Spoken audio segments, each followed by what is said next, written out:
Mai hani agarohe adolo con il chaito let appakansan artozo gigirat shifarin kesan እንደ ኤሮፓውያኑ ዘመን አቆጣጠር በ1614 ዓመተ ምህረት ከ400 ዓመታት በፊት በደቡብ ኢትዮጵያ በምትገኘው ሐላባ ግዛት ውስጥ የተከናወነው ታሪካዊ ክስተት የዘመኑን የፖለቲካና የሃይማኖት ሽኩቻዎች የሚያሳይ ትልቅ ምዕራፍ ነው።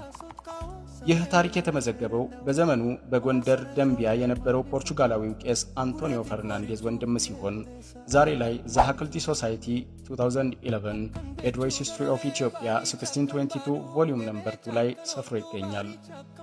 የአምሩላ ጠለሃ ጥረት ደግሞ ይህንን ታሪክ ለዘመናችን ብሎም ለትውልድ ይሸጋገር ዘንድ ሰድሮ ለንባብ እንዲበቃ አድርጎልናል። እኛም ይህን ታሪክ ለእናንተ ከሽነን ልናቀርብላችሁ ወደናል። አብራችሁን ቆዩ። በወርሃ መጋቢት 1613 ዓመተ ምህረት የፖርቹጋሉ ቄስ አንቶኒዮ ፈርናንዴዝ ሌሎች ፖርቹጋላውያንና ጥቂት ኢትዮጵያውያንን የያዘ ቡድን ከአጼ ሱስንዮስ መናገሻ ከደምቢያ ጎንደር ተነሳ።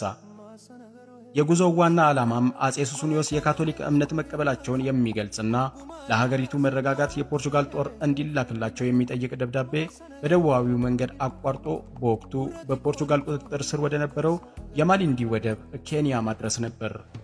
የሰሜኑ ቀይ ባህር መንገድ በኦቶማን ቱርክ ቁጥጥር ስር በመሆኑ ይህንን ደቡባዊ መንገድ ተመራጭ አድርጎታል።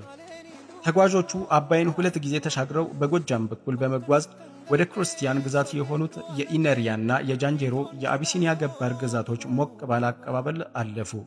የጉዞው መከራ የጀመረው ግን የጊቤ ወንዝን ለሁለተኛ ጊዜ ተሻግረው የአጼ ሱስንዮስ ገባር ወደ ሆነው ወደ ከምባታ ግዛት ሲገቡ ነበር። በከምባታው ንጉሥ ሐመልማል ዘንድ ተቀባይነትን ቢያገኙም የንጉሱ ግብር ሰብሳቢ የነበረው መንክር የተባለ ክርስቲያን መንኩሴ ፖርቹጋላውያንን ተጠራጠረ። መንክር የንጉሥ ሱስንዮስና የካቶሊኮች እምነት ለኦርቶዶክስ እምነት ስጋት እንደሆነ በመገመት አሊያም የጉዞውን እውነተኛ ዓላማ በማወቅ ሐመልማልን እነዚህ ከንጉሱ ያመለጡ ወንጀለኞች ናቸው በማለት ጉዟቸውን ለማሰናከል ሞከረ።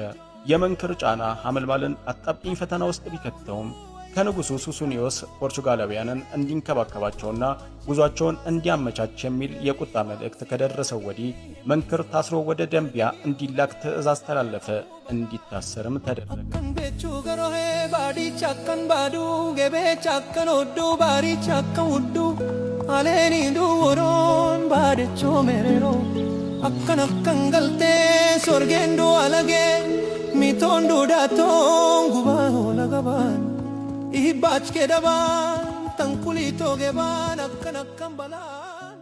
ከከምባታ ወጥተው ለአንድ ቀን ተኩል እንደተጓዙ